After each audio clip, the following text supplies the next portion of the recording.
जय हिंद। आप सभी का फिर से स्वागत है फोर क्रिएटिव स्टडीज के एक नए एपिसोड में। आज के इस एपिसोड में हम लोग देखेंगे BHIC 134 के लिए most important question with answer, जो आने वाले एग्जाम की दृष्टिकोण से काफ़ी ज़्यादा महत्वपूर्ण होने वाली है। हालांकि इससे पहले जो है ना, BHIC 34 की सारी के सारी सिलेबस कंप्लीट करा रखा है। जो अभी तक पिछली क्लासेस को नहीं देखे हैं उसको जरूर कवर कर लीजिए। BHIC 134 के नाम से एक प्लेलिस्ट भी बना दिया गया है, उसमें तमाम जो भी टॉपिक्स हैं सबको ऐड कर रखा है। तो आप एक ही प्लेलिस्ट में सारे के सारे सेशन मिल जाएगी हमको। तो आपको प्लेलिस्ट का लिंक आपको डिस्क्रिप्शन बॉक्स में और कमेंट बॉक्स में पिन किया हुआ सबसे ऊपर में मिल जाएगा। उस लिंक पर क्लिक करने के बाद आप आसानी तरीके से सारे के सारे क्लासेस कर सकते हैं। ठीक है, तो चलिए बढ़ते हैं आगे। आज के सेशन में हम लोग देखते हैं जो भी इंपॉर्टेंट है उसको देखने की कोशिश करते हैं। तो आज का क्वेश्चन रहेगा, ब्रिटिश शासन में आर्थिक प्रभाव पर टिप्पणी लिखिए। यानी ब्रिटिश शासन में जो क्या आर्थिक प्रभाव थी उसके बारे में संक्षेप में चर्चा करना है। ये इंपॉर्टेंट क्वेश्चन है, तो इसको देखिए। क्या कहा जाता है कि भारत में ब्रिटिश शासन ने भारत की अर्थव्यवस्था को एक औपनिवेशिक अर्थव्यवस्था में बदल दिया। यानी भारत में जो है ब्रिटिश शासन, जो आज़ादी से पहले क्या हुआ था, ब्रिटिश अपना देश पर हस्तक्षेप किया था।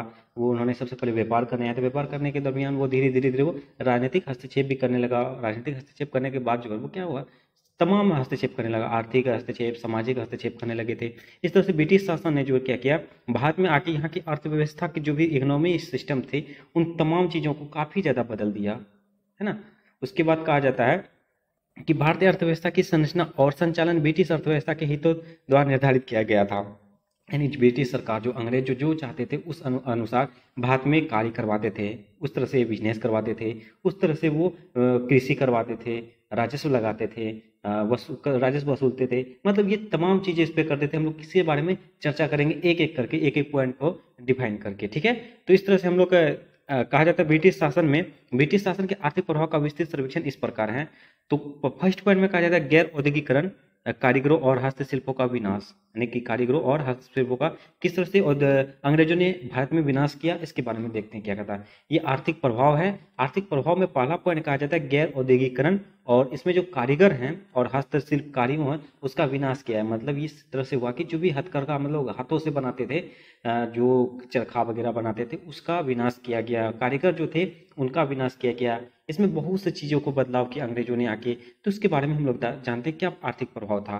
कहा जाता है 1813 के चार्टर अधिनियम के बाद ब्रिटिश नागरिकों के लिए एक तरफा मुक्त व्यापार की अनुमति देने के बाद सस्ते और मशीन निर्मित आयातों को कि भारतीय बाजार में बाहर आ गई। मतलब इस तरह से ये कहा जाता है 1813 के चार्टर अधिनियम के अंतर्गत जो है ना, उसके बाद जैसे ये लागू हुआ तो अंग्रेजों के हाथों में ये आ गई कि आप जो है ना, अंग्रेजों के हाथों में ऐसा चीज आ गई कि भारत में किसी तरह से भी वो अपना आयात निर्यात कर सकता था। और यहाँ पे जो भारत में जो भी चीजें अगर खेती बाड़ी करवाते थे, जो हाथ से करते थे, मजदूर खुद से करते थे, जैसे आप मान के चलो हाथ से बहुत सारी चीजें बनाया जाता है, उसका विनाश करके वो क्या किया था, मशीन को निर्मित किया था। मशीनों को लाने के बाद जो यहाँ के मजदूरों को काम नहीं मिलने लगा, सारा का सारा काम जो है मशीन ही करने लगा। तो इस तरह से भी यहाँ की आर्थिक स्थिति खराब हुई। वो जो इस तरह से क्या होता था, मशीन नहीं आने के बाद जो 50 आदमी मिलकर कर सकता था, जो 50 मजदूर, वो मशीन अकेले कर ले रहा। तो 50 बेरोजगार हुआ। यहाँ की आर्थिक स्थिति दयनीय हो गई, है ना। वो अंग्रेज जो मशीन लाया, मशीनों से तुरंत काम करवाया, वो जितना मुनाफा सारा का सारा वो खुद लेके गया। ऐसे होता था क्या, मजदूरों को भी काम करना पड़ता था, मजदूरों को उसको वेतन देना पड़ता था। तो इस तरह से उसका भारत का आर्थिक स्थिति खराब कर दिया, है ना। तो ये प्रकार की हो गई। और दूसरी ओर कहा जाए तो भारतीय उत्पादों के लिए यूरोपीय बाजार में प्रवेश करना कठिन होता गया, है ना।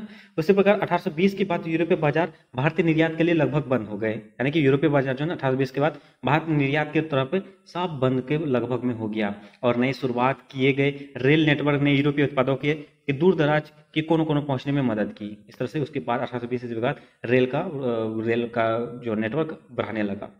और दूसरा कहता है किसान की दरिद्रता। किसान की दरिद्रता ये दूसरा पॉइंट है। कहा जाता है सरकार जो है केवल लगाने को अधिकतम करने और राजस्व के अपने हिस्से को हासिल करने में रुचि रखती थी। यानी सरकार जो होती थी क्या होती थी, किसान की उपज हो या ना हो, उसको मदद मिले या ना मिले, लेकिन मुझे राजस्व देना ही पड़ेगा। वो जो टैक्स था, कर था, वो हमको देना ही पड़ेगा। यानी ये किसी भी तरह आपको चाहे कुछ कुछ भी हो जाए, जितना मेरा हिस्सा है वो हमको मिलना ही चाहिए। उसके बाद कहता है सरकार ने बड़े हिस्से में अस्थायी बंदोबस्त को लागू किया। उसके बाद भूमि की हस्तांतरित की नई बंदोबस्त की एक विशेषता थी, जिसने भूमि पर अपने सभी पारंपरिक अधिकारों को खोने वाले काश्तकारों के लिए बड़ी असुरक्षा का कारण बना। इस तरह से किसान की दृढ़ता भी यहाँ की ब्रिटिश के द्वारा आर्थिक प्रभाव में से महत्वपूर्ण प्रभाव ये भी है। ठीक है, पहला क्या गया था हम लोग का कारीगर और हथकरघा का विनाश, दूसरा किसान की दृढ़ता, और तीसरा कहा जाता है नए भूमि संबंधों का उदय, पुराने जमींदारों का विनाश। यानी कि नए नए भूमि संबंधों का उदय होने लगा, नई नई सरकारों के साथ जो है ना समझौता करने लगा, जमींदार वो हो गए। ठीक है, उसके बाद जो पुराने जमींदार थे उसका विनाश करने लगा। देखिए क्या कहा जाता है, 1815 तक जो है ना बंगाल की भूमि का आधा हिस्सा नए हाथों में चला गया, क्योंकि 1815 तक में जो है ना क्या हुआ था, ब्रिटिश जो है लगभग 1700 से मतलब 1631 से थे वो बंगाल पे प्रवेश किया। बंगालों में कई जगह फैक्ट्री बनवाए, कई जगह उन्होंने अपना शासक बनवा दिए, राजनीति हस्तक्षेप करने लगे। इसके बाद जो है 1815 तक जो है ना बंगाल का लगभग आधा हिस्सा जो है ना अंग्रेजों के हाथों में चला गया, है ना। नए जमींदारों ने बड़ी हुई शक्तियों के साथ, लेकिन एक नए निवेश की बहुत कम या कोई सस्ता नहीं होने के कारण भूमि हथियाने और उप आक्रमण का सहारा लिया। यानी कि नए नए जैसे कि बड़ी शक्तियां, ब्रिटिश तो काफी ज्यादा शक्तिशाली हो गया था, तो इससे नई नई शक्तियों के साथ वो काम किया, नए नए जो भूमि संबंध थे उसके साथ, और इस तरह से कार्य हुआ।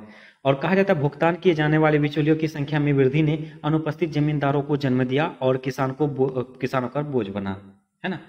उसी प्रकार अगला कहा जाता है कृषि का ठहराव और बिगड़ना। कृषि का ठहराव और बिगड़ना, इसमें देखिए क्या कहा जाता है, कृषक के पास कृषि में निवेश करने के लिए ना तो साधन थे और ना ही कोई प्रोत्साहन। कृषक के पास जो किसान के पास ना ही कृषि के निवेश थे और ना ही उसके लिए कोई साधन थे, उसके पास कोई चारा ही नहीं था, है ना ही कोई प्रोत्साहन, ना सरकार कुछ देते थे, ना ब्रिटिश वाले कुछ देते, सिर्फ वो राजस्व वसूलते थे। और जमींदार की जड़ें गांवों में नहीं थी, जबकि सरकार कृषि तकनीकी या जन शिक्षा पर बहुत कम खर्च करती थी। सरकार जो था वो कृषि पर बहुत कम मात्रा में ध्यान देती थी, तकनीकों पर, शिक्षाओं पर, वो सिर्फ अपने अपने हित पे ज्यादा से ज्यादा फोकस करता था, ब्रिटिशों के साथ में रहता था। ठीक है, इन सब बातों के साथ साथ उप संक्रमण के कारण भूमि के विखंडन में ने आधुनिक तकनीक को पेश करना मुश्किल बना दिया, जैसे उत्पादकता का स्तर लगातार कम हो गया। ठीक है, ये भी एक महत्वपूर्ण प्रभाव रहा।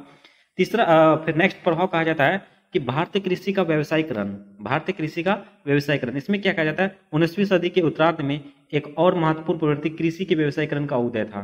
महत्वपूर्ण प्रवृत्ति क्या था, कृषि के व्यवसायीकरण का उदय। उसके अब तक कृषि एक व्यवसायिक उद्यम की बजाय जीवन का एक तरफा था। ठीक है, उसके बाद अगला कहा जाता है कि आधुनिक उद्योग का विकास। आधुनिक उद्योग में क्या कहा जाता है, 19वीं शताब्दी के उत्तरार्ध में ही भारत में आधुनिक मशीन आधारित उद्योग आने लगे थे।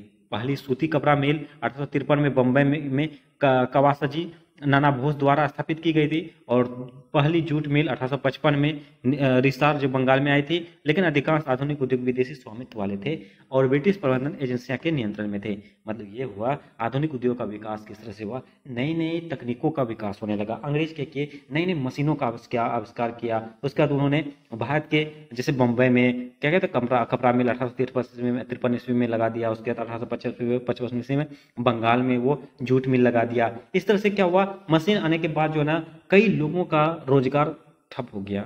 जैसे अभी पहले भी बताया था, 50 मजदूरों का जो कार्य 50 लोग मिलकर करते थे वो अब अकेले एक मशीन कर लेता है। तो इस तरह से 50 मजदूरों के रोजगार छीना गया, है ना। तो ये हुई बातें। उसके बाद नेक्स्ट और लास्ट पॉइंट में कहा जाता है कि भारतीय पूंजीपति वर्ग का उदय। भारतीय पूंजीपति वर्ग का उदय, इसमें क्या कहा जाता है, भारतीय व्यापारियों, साहूकारों और बैंकरों ने भारत में अंग्रेजी व्यापारी पूंजीपतियों के कनिष्ठ साझेदार के रूप में कुछ संपत्ति अर्जित की थी। उनकी भूमि ब्रिटिश औपनिवेशिक शोषण की योजना में फिट बैठती थी। भारतीय साहूकारों ने कठोर दबाव वाले कृषकों को ऋण प्रदान किया और इस प्रकार राजस्व के राज्य संग्रह की सुविधा प्रदान की। मतलब इसमें यह कहा जा रहा है कि भारतीय जो व्यापारी थे, साहूकार थे या बैंकर थे, जो भी मतलब अच्छे पद में थे, किसानों से उच्च पद में थे, उसमें जो अंग्रेजों के व्यापारियों में कनिष्ठ मतलब काफी ज्यादा सहायता किया, दोस्ती बन गई, घनिष्ठ दोस्ती बन गई, कनिष्ठ दोस्ती बन गई, और इस तरह से वो कई प्रकार की संपत्तियां अर्जित की। मतलब ये अंग्रेज क्या किया था, भारत के जो भी थोड़ा उच्च पद के हैं, जैसे कि व्यापारी हैं, साहूकार हैं और बैंकर जो हैं, जिसके पास पूंजी है, उससे दोस्ती की और एक दूसरे के साथ हाथ मिलाया, और वो अंग्रेज ना अपना राजनीति खोल के उसके बाद भारत में इस तरह से अपना प्रकोप पर छाया। तो इस तरह से क्या हुआ, जो निम्न वर्ग के लोग थे उसका इस सब का प्रभाव पड़ा। तो ये रहा आपका आर्थिक प्रभाव, जो ब्रिटिश के जो आर्थिक प्रभाव थे भारत में, उसके बारे में हम लोग देखें लगभग 7 से 8 पॉइंट। तो आप इसको अच्छे से देख लीजिएगा और उम्मीद करता हूँ कि आपको ये सारे के सारे पॉइंट्स जो ना जो भी प्रभाव थे उनके बारे में समझ आ चुकी होगी।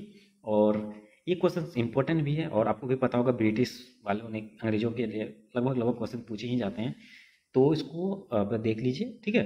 तो उम्मीद करता हूँ कि आज का सेशन आप सबों के लिए काफ़ी सहायतापूर्ण साबित हुई होगी। और एक निवेदन भी है, जो भी चैनल में पहली बार आए हैं और चैनल को सब्सक्राइब नहीं किए हैं तो प्लीज़ चैनल को सब्सक्राइब कर लीजिए और बेल आइकन को हिट कीजिए। सेशन अच्छा लगे तो लाइक जरूर कीजिए, कमेंट के माध्यम से जो भी डाउट हो डाउट पूछिए और अपने दोस्तों को भी ज़्यादा से ज़्यादा शेयर कीजिए। चलिए मिलते हैं नेक्स्ट सेशन में, तब तक के लिए थैंक यू, जय हिंद।